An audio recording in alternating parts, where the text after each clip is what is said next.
Today we have brought a new ghost story without saying much about the mine incident. My elder brother's name is leigh-anne. His university exam before me and my brother's age difference was only 2 years, so we were less siblings and we were good friends, and while studying I used to go to his room because it would be difficult for me to study because my parents wanted my son to become an engineer. Because of his good and HSC, he had to start university preparation to study engineering. 2011 on that day, my elder brother leigh-anne came home after Isha prayer. A little later, his friend Asif came to our house and said he would do group study. Asif's house was also a student, it was very close to our house. Asif studied for about an hour and went to his house after saying goodbye to leigh-anne. Then leigh-anne went to study on his own. In his room, leigh-anne closed the door. That day, he was sitting in his room as usual. Within an hour, we heard the sound of the chair falling in leigh-anne's room. We pushed open the door of his room and went in to see leigh-anne lying on the table and his mouth was coming out. The attempt failed because when leigh-anne's body became so stiff that no part of his body was moving, we then started massaging his hands and feet, and within 2 or 3 minutes he stopped foaming at the mouth and leigh-anne became completely silent. My mom then leigh-anne kept calling to get up. What happened? When you didn't get any response, my mother told me that they called my father and asked him to come home. Then when I got up, leigh-anne held my mother's hand with both his hands. He looked at us, he sat up and let go of both of our hands. He grabbed our hair and brought his face to our ears in a very loud and hoarse voice saying that once in 10 years the sun rises and eats him from his feet to his head. And my mother left the room. After some time, mother called me leigh-anne for dinner. I came to eat, but leigh-anne did not come out of her room. I went to leigh-anne's room and started calling him as if my words were not reaching leigh-anne. Then I put my hand on leigh-anne's back and told him to call, and with a jerk he grabbed my hand and sat me on his bed. Then he grabbed my hair and took my ear to his face whispering, "I won't sit here," but said there are many other things in life. I am very happy to read the dialogues portable for those who don't want to read. I feel uncomfortable. He says that after that he says that I ran out of leigh-anne's room in fear and ran out of leigh-anne's room. I heard my words. Mom got angry and went to leigh-anne's room with a broom in her hand. I followed Mom too. I went to leigh-anne's room. Mom Jocone went to tell leigh-anne a kiss, then leigh-anne was holding Mom's hair and saying something in Mom's ear. Spoke and he pointed towards me. Then I went in front of leigh-anne and shook his hand and told him what happened. "Why are you doing this? Why did you tell Mom what happened?" Mom heard this. leigh-anne took my hand and lay on the bed again. After that I put water in my mother's mouth and with much difficulty I regained my consciousness. When my mother regained consciousness, I asked my mother why she fainted, but I could not find any logic in what my mother told me and I did not remember anything. The last thing she remembered was leigh-anne's room. We didn't eat or drink that night. I was sitting waiting for my father. After a while, my father came home from work. It is good to understand that in my father's town, he used to run a clothes shop in a market. He came home at around 11 o'clock, and sometimes it was 12 o'clock after my father came home. I also tell my mother about leigh-anne. Dad gets angry and wants to go to the room because he will beat leigh-anne. Mom says stay. It's too late. leigh-anne is sleeping. Everything will be fine. After listening to Mom, Dad doesn't say anything about leigh-anne that night. Party wakes up next day in the morning. leigh-anne starts wandering around the house naturally. In the afternoon leigh-anne leaves home saying he will go to Asif Bai's house for group study. After Maghrib in the evening leigh-anne returns home. After returning home he goes to his room when Amu calls leigh-anne for breakfast. leigh-anne runs from the room and goes to the kitchen and eats the curry and vas in the kitchen alone. I and Mom are very surprised. leigh-anne asks why he is doing this since yesterday. leigh-anne says heavily that why he was called because he was hungry for a long time. He is horrified and he is going to spoil everything. After hearing all the words on leigh-anne's face and seeing his gestures, I and Mom got scared. Then when leigh-anne went to his own room, Mom said, "Rehanna, call Asif and talk to him." Then I am with Asif. I called her at home and asked if she had noticed any unusual behavior of leigh-anne. Asif smiled a little and said, "What are you talking about, Auntie?" Why is he so normal? Mom doesn't say anything to Asif. After Asif, he went home after breakfast. After that, Raihan stopped praying. Even one-time prayer could not be burnt with him, even one-time prayer, and he could not be burned with him even after saying many times he would not pray. I also mother did not tell all this to father until the problems got out of hand. How our family life changed after that day. Since that day, no one could talk to Raihan. During meals, he used to eat the food cooked for everyone alone. During the day, fish and meat pots kept in the dining room fridge were seen lying around. No one knew the reason or how they got there.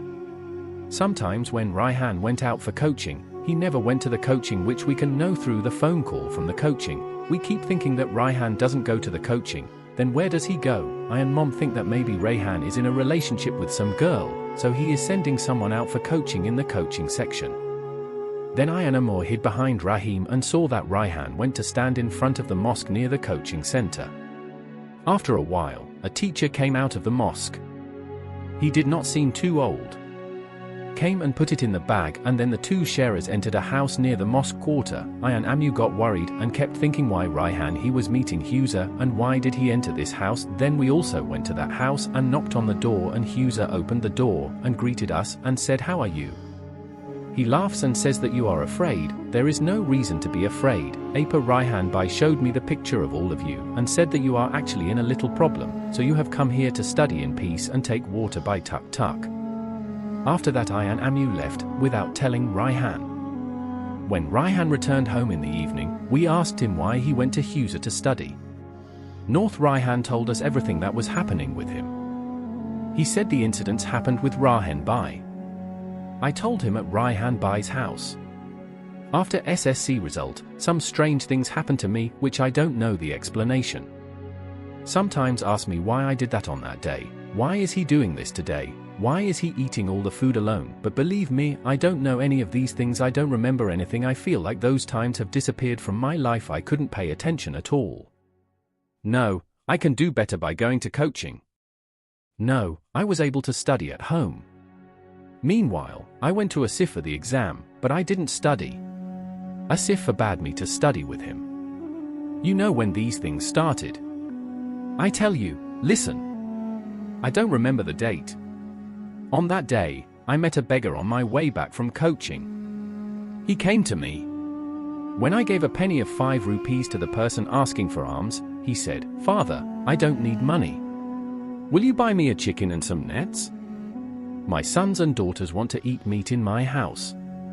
They don't eat meat for a long time. If you buy it, I would eat some meat with my wife and children. Don't worry, Father, I will give you more than that. Allah will give you more than that. I have a lot of love for that beggar." I bought him a huge broiler chicken weighing a little more than 1 kilogram from the market with the books and coaching money that I have. The beggar was happy. He took out a small mirror from his bag and gave it to me. If I don't want to take it, he said, "No, Father, keep it. You will need it for your work." Thinking that I put the mirror in the bag at night, I hear a knocking sound on the window of my room. At first I thought it was a mistake and I tried to sleep, but I was proved wrong by the knocking sound on the window again.